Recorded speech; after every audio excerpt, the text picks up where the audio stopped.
الحمدلله رب العالمين والصلاة والسلام على سيد المرسلين وعلى آله وصحابه أجمعين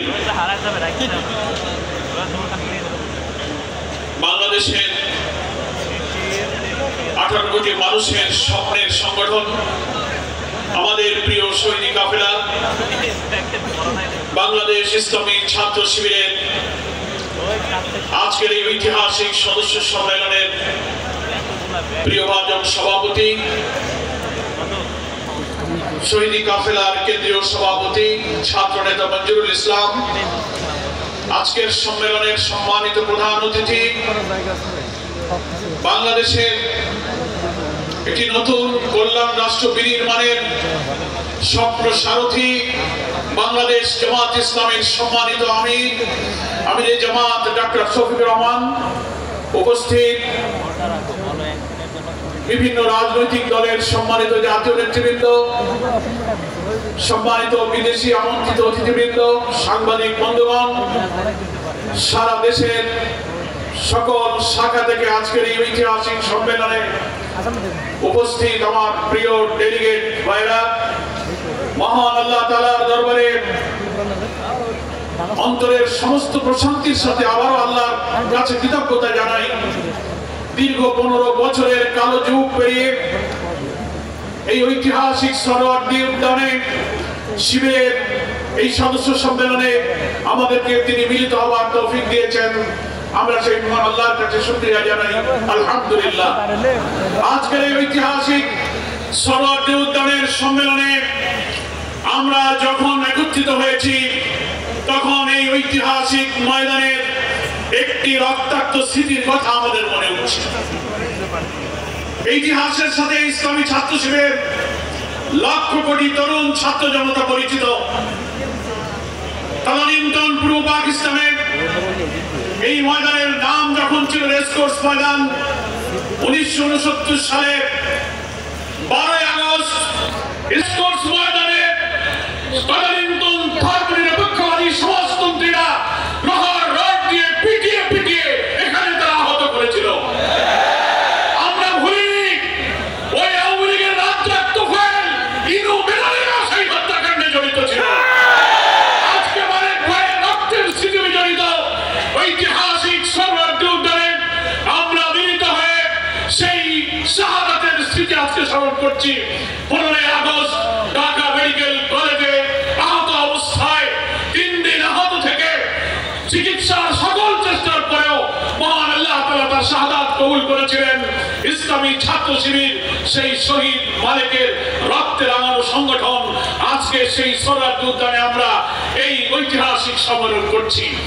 আজকে বাংলাদেশের ধর্মনিরপেক্ষবাদী শিবিরকে যারা সমাজতন্ত্রী কমিউনিস্টরা বারবার আমাদের এখান থেকে মুছে দিতে চেয়েছে, তাদের কাছে বলতে চাই এই দীর্ঘ ফ্যাসিবাদের কালো যুগে মিথ্যাচার, অপপ্রচার, রক্তদান অপবাদ, চাঁদাবাজির অপবাদ, সন্ত্রাসের অপবাদ দিয়ে তোমরা শিবিরকে থামিয়ে দিতে চেয়েছো। তোমরা হত্যা, সন্ত্রাস, খুন, গুম, রিমান্ড, ক্রসফায়ার, আয়নাঘরের চেষ্টা করে রক্তাক্ত পথ মারিয়ে তোমাদের উপেক্ষা করে শিবির আজকে সরোয়ার্দী উদ্যানে প্রমাণ করেছে তোমাদের কোনো বাধা শিবিরকে আটকে রাখতে পারে না। আমরা নিশ্চিত হই যখন শিবিরকে রক্ষাটা বলে বদনাম করা হয়, প্রমাণ দেওয়া হয়। আমার পরিষ্কার মনে আছে, ইতিহাস সাক্ষী, বাংলাদেশের জামাত ইসলামী 5ম জাতীয় সংসদে আমাদের পার্লামেন্টারি পার্টির লিডার সাবেক মন্ত্রী মাওলানা নিজামী শিবিরের বিরুদ্ধে অপবাদের ব্যাপারে সংসদে দাঁড়িয়ে তিনি চ্যালেঞ্জ দিয়েছিলেন শিবিরকে রক্ষাটার নামে বদনাম করা হয়। উনি পার্লামেন্টে দাঁড়িয়ে চ্যালেঞ্জ দিয়েছেন শিবির রক কেটেছে, একটা প্রমাণ যদি কেউ দেখাতে পারে। অনেক হত্যাকাণ্ডের পোস্টমর্টেম রিপোর্ট আছে, এখন আজ পর্যন্ত কোনো প্রমাণ দিতে পারেনি। উনি বলেছিলেন যদি কেউ প্রমাণ দিতে পারে যে শিবির রক কেটেছে, যে কোনো পোস্টমর্টেম রিপোর্ট কোন সংঘর্ষ কখন হয়েছে আপনারা নিয়ে আসুন। প্রমাণ দিতে পারবেন না, প্রমাণ দিতে পারলে আমি রাজনীতি ছেড়ে দেবো। অনেক বছর হয়েছে, 5ম পার্লামেন্ট 93-94 সাল, আজ পর্যন্ত এই মিথ্যাচারের বিরুদ্ধে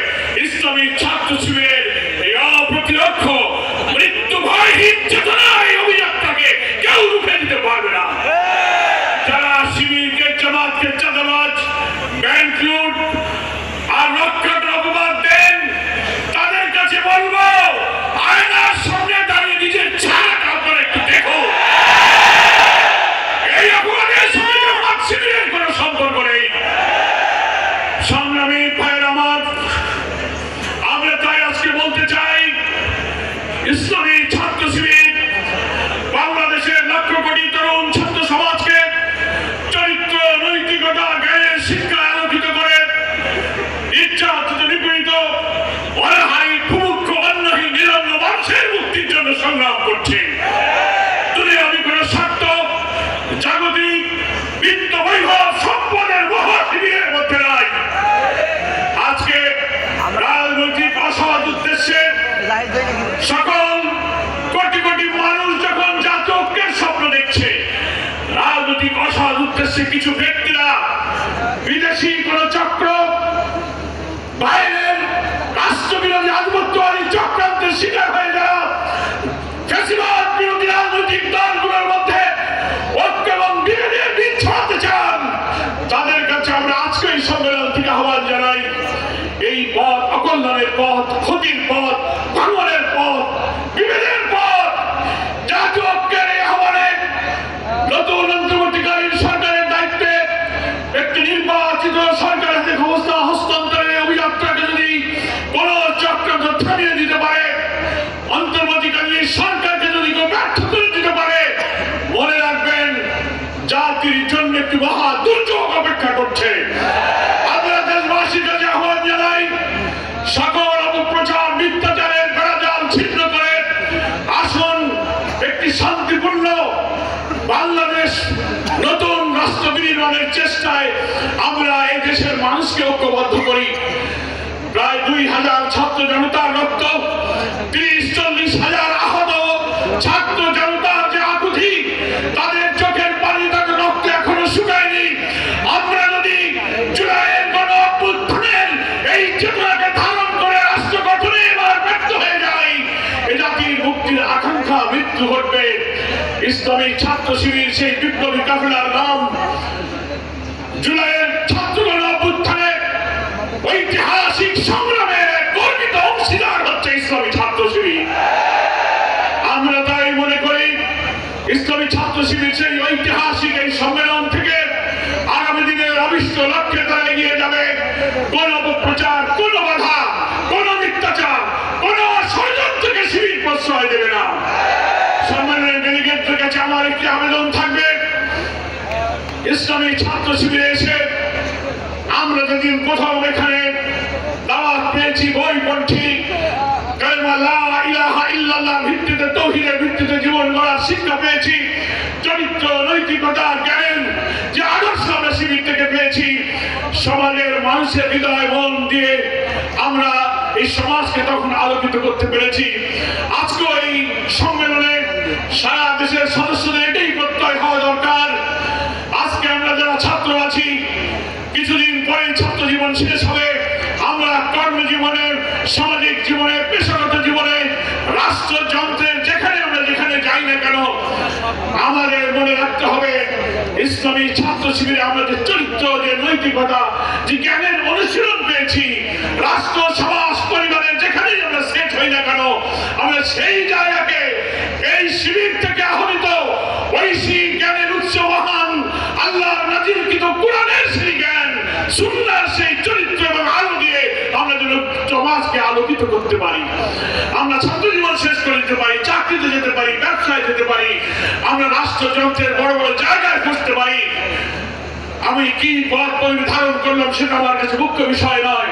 মুখ্য বিষয় হবে আমি এখান থেকে যে আদর্শ, যে শিক্ষা, যে জ্ঞান লাভ করেছি, আমার ব্যবহারিক জীবনে, পারিবারিক জীবনে, সাংগঠনিক জীবনে, রাষ্ট্রীয় দায়িত্বে, ব্যবসায়, বাণিজ্যে এবং সমাজের মানুষের কাছে গিয়ে আমৃত্যু যেন এই জ্ঞান, এই আদর্শ, এই চরিত্রকে আমি যেন কাজে লাগাতে পারি, তাহলে এই জাতির মানুষ বুঝবে শিবির হচ্ছে একটি আদর্শ শিক্ষা প্রতিষ্ঠান।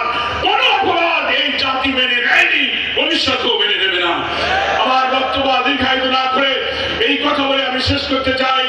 ইসলামী ছাত্র শিবির 1977 সালের 6 ফেব্রুয়ারি এই যে শহীদের রক্তে রাঙানো রক্ত পিচ্ছিল পথ মারি আজকে 24-এ এসে একটা গণ অভ্যুত্থানের পর নতুন ডাইমেনশন, নতুন অভিযাত্রাই শুরু করেছে। এই অভিযাত্রা আর রুখতে পারবে না। একটি নতুন রাষ্ট্র বিনির্মাণে ইসলামী ছাত্র শিবির জুলাই অভ্যুত্থানের মতো গর্বিত অংশীদারের ভূমিকা ইনশাআল্লাহ পালন করবে। শিবির হবে আদর্শ মানুষ, শিবির হবে সমাজ গড়ার আদর্শ কারিগর। আজকের এই সম্মেলনের এটি হোক প্রত্যয়, এটি হোক অঙ্গীকার, এই আশাবাদ ব্যক্ত করে আমি আমার বক্তব্য শেষ করছি। আল্লাহ হাফেজ।